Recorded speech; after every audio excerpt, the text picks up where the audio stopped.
Morning, how's everyone doing? I have my brew for the morning. Hold on. I hope lockdown's treating you okay. I think we're doing all right. Family are reasonably healthy. I think we've certainly had the virus here, that's for sure. But everybody's okay, and I hope you're okay too. So last week we did a kind of training with a whole gang of us together, and it was on what makes individuals thrive, because you can't have a thriving team if you don't know how individuals thrive. And shortly after this wee introduction, I'm going to share with you just one piece that I covered from my Empowers model, and it's on a piece called engagement, the science of flow, deep work, deliberate practice. I only do a small piece. It's about 7 or 8 minutes long, but it's well worth watching. It will reduce your stress levels, make you feel like you've got more done, and there's very good science behind what I share in the next minute or so. This week we're focusing on the neuroscience of teams, and what I'm going to do is I'm going to share three big lessons from social cognitive neuroscience that will transform how you look at yourself, as well as how you look at how you lead a team. I'll also go into a bit more detail on David Rock's SCARF model, which is status, certainty, autonomy, relatedness, fairness, so that you've got a framework to more effectively build your team, particularly in this virtual world that we're in at the minute. We also have a thriving score that was designed here at RadTech with Liz, one of my colleagues, who's a organizational psychologist. There's got a lot of science behind a simple questionnaire, and it'll help you understand what level my team is at. Okay, and then finally, as always, simple interventions. So the gang who turned up last Thursday, I gave them just 4 simple interventions to choose one for themselves to take away and use over the next 7 days, and I'll do the same again this week. So enjoy this piece on engagement, the science of flow, and I would love to see you this Thursday at 12:30 for our next free lockdown learning series on the neuroscience of teams. So enjoy, and I'll see you later. Take care. Over and over again. So, quick question. Your morning routine. I'm going to start with engagement. I'm just going to cover 2 pieces for today, because I think they're 2 that I would focus on for myself and my team, and these are things that I do quite regularly. So I wanted to ask, how quickly after you wake up in the morning do you check your phone? Sounds like an odd question, but there's a very deliberate reason for asking it. So how quickly after you wake up in the morning do you start looking at your phone? Answers in the chat box, please.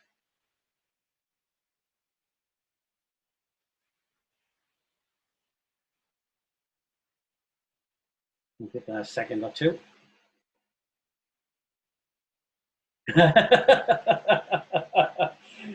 Oh, that's brilliant. Okay, immediately. Okay, so when I get to work, that's good. All right, so there's usually 5 minutes or so.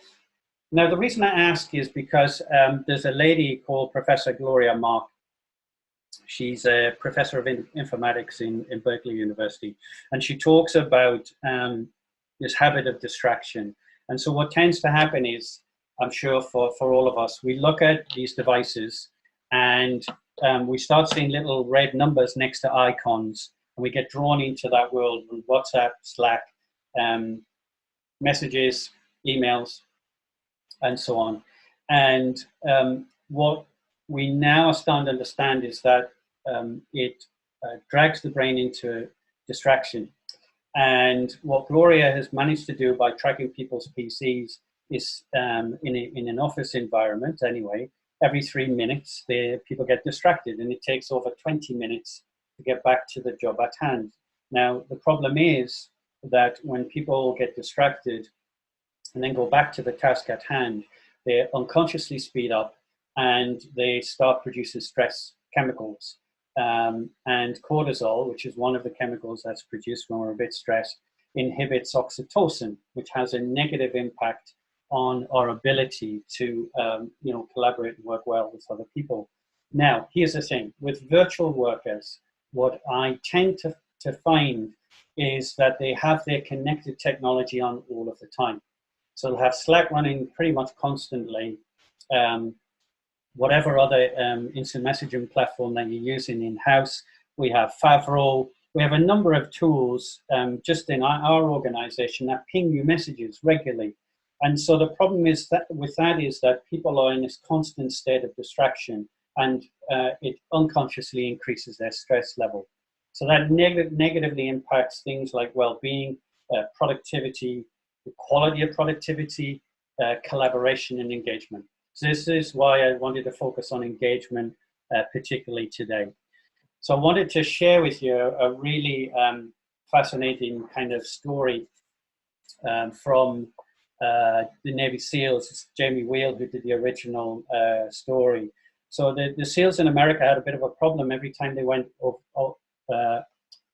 overseas, they were determined to speak the local language. It's part of their value system. It helps them build rapport with the locals and, and create, gather intelligence and so on and so forth. When they went to Afghanistan, they found that it took them up to 6 months to learn the language. And the American military, as you can imagine, weren't happy that these very expensive assets were sitting basically in a school.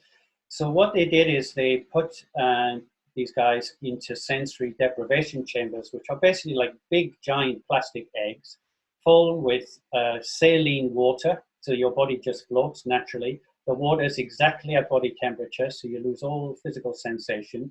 When they close them, they're pitch black and dark and totally quiet. And they put the individuals into a deep meditative state. What then occurred is they started teaching them the local language. I think it was Pashtun. And what happened was, instead of taking 6 months to learn the language, it only took 6 weeks. So this is really, really important. And this problem of distraction and lack of engagement is answered by this experiment that was done. And okay, Abby, we'll see you soon, all right? And the truth of the matter is our hunter-gatherer brain was never designed for this kind of multitasking world that we're in. Our brain is at its best when it's focused on a singular task. So a really, really important message for you and your teams. And this really proves that as soon as the brain is focused, it can do extraordinary things like learn a language in 6 weeks rather than 6 months. So I highly recommend the book Deep Work. So flow and deep work and deliberate practice, which are 3 slightly different variations of something that's very similar, which is this sense of being immersed in a singular activity, is profoundly important. Now, what do I mean by deep work? Basically, it is focused for between 40 minutes to 60 minutes without any distraction whatsoever. No phone in the room, no connected technology switched on at all. You're just focused on a task at hand.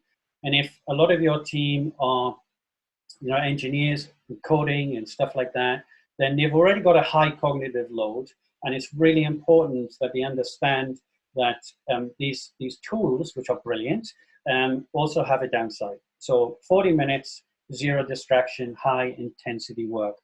And what that does is it improves productivity. It improves a personal sense of achievement. All of us get to the end of the day and think, blimey, I've not achieved anything. It improves our kind of stress resilience and reduces stress and anxiety. It improves morale, improves well-being. And as I said earlier, our brain was not designed for 21st century work. Now I'm going to stop there and just ask everyone, does anyone practice deep work right now? Is anyone practicing deep work right now?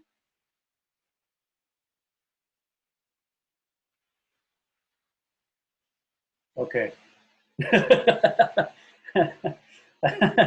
Okay. So lots of no's. Great. Okay, good to see. So thanks again for your honesty. And it's okay if you're a little bit shy and don't want to sort of put answers in the box. That's totally fine. So the truth of the matter is that I didn't know anything about this either. And the guys in RATAC will tell you I've got this a tremendous ability to get stuff done, big chunks of work, and it's down to this predominantly. And it'll massively reduce your levels of stress. So particularly with, as I said, people working remotely, there's so many distractions. Particularly, I've got two young children. There are a lot of distractions. So anything you can do to cut that down will massively reduce your stress. Now, I wanted to share this with you. This is from a book called Powerful Engagement by Jim Law and Tony Schwartz. I will put some kind of reading list together as well, by the way. Everything in moderation, okay? So this deep work time, I had a conversation with Hilary Scarlett, who's a neuroscientist. And I said, look, Cal Newport in his book, Deep Work, says we've got about 4 hours a day of this sort of high intensity, high focused work. And she said, well, I'm not sure I agree. I think it's about an hour and a half. And so I'm going to split the difference and say we've got probably about 3 hours of this deep work kind of capacity in our brains. And then for the rest of the day, you do slightly lighter activities, meetings, phone conversations, emailing, and that kind of stuff.